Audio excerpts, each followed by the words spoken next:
सुधारलेली आहे. थोडासा त्यांना त्रास जो झाला बारामतीला, त्यानंतर त्यांची प्रकृती अत्यंत चांगली आहे आणि मला खात्री आहे पुढच्या 4-6 दिवसात ते प्रवास करायला सुरुवात करतील.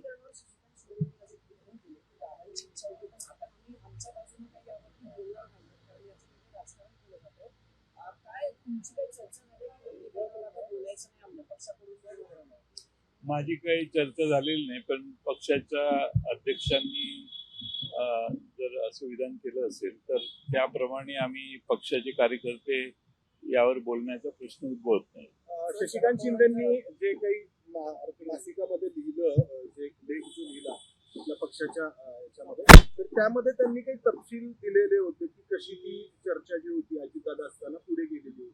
तुम्ही त्या सगळ्या प्रक्रियेमध्ये होता, तर काय नक्की झालेलं होतं? म्हणजे आता अजितदादांच्या दुर्दैवी मृत्यूनंतर अनेकांनी बोललं, तुम्ही बोललात, पण तपशील काय ठरला होता? काय ठरलं होतं? विलिनीकरण म्हणजे काय ठरलं? मी ज्या दिवशी त्यांचं निधन झालं त्या दिवशी रात्री मला असंच सर्वांनी बारामतीत विचारलं, तुमच्या जुन्या काय आठवणी आहेत का? आणि त्यावेळी मी सांगितलं माझ्या बऱ्याच जुन्या आठवणी आहेत. 40 वर्ष आम्ही बरोबर काम केलंय, पण अलीकडच्या 7-8 महिन्यात अनेक वेळा ते माझ्या घरी आलेले आणि त्यावरून मी कशासाठी आलेले एवढं सांगितलं.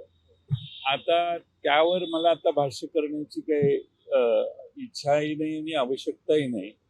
आम्ही अजितदादांशी भरपूर चर्चा केलेल्या, पण त्याच्यावर जे प्रसारमाध्यमात वेगवेगळे नेते बोलतायत हे मला वाटतं की त्यांच्याबद्दल आदराची भावना ठेवून आम्ही न बोललेलेच बरं असं आमचं मत झालेलं. प्रसारमाध्यमामध्ये अनेक बोलतात, म्हणजे सुनील तटकरेंनी खास करून शशिकांत शिंदे जे आपले प्रदेशाध्यक्ष आहेत, तर त्यांचं जे काही म्हणणं आहे ते खोडून काढलं की अशी काही विलिनीकरणाची चर्चा झालेलीच नव्हती, असं सुनील तटकरे म्हणाले.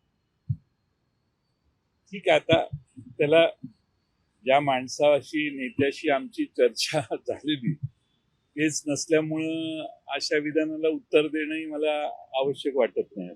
तर आता या चर्चांना ब्रेक लागला आपल्याकडून, म्हणजे राष्ट्रवादी काँग्रेस शरद पवारांच्या पक्षाकडून किंवा अशी चर्चा केली जाणार? असं आहे की याच्यावर अनेकांनी अनेक भाष्य केली. मी मात्र पहिल्या दिवशी भाष्य केल्यावर काही पवार साहेबांचं एक भाष्य झाल्यावर माझ्याकडं आपले प्रतिनिधी आले, त्यांच्याशी मी एक दिवस बोललो.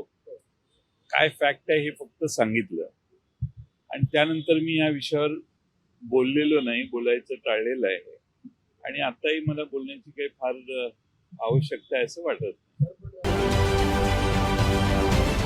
महाराष्ट्रातील सर्व बातम्यांचे विश्वासार्ह व्यासपीठ,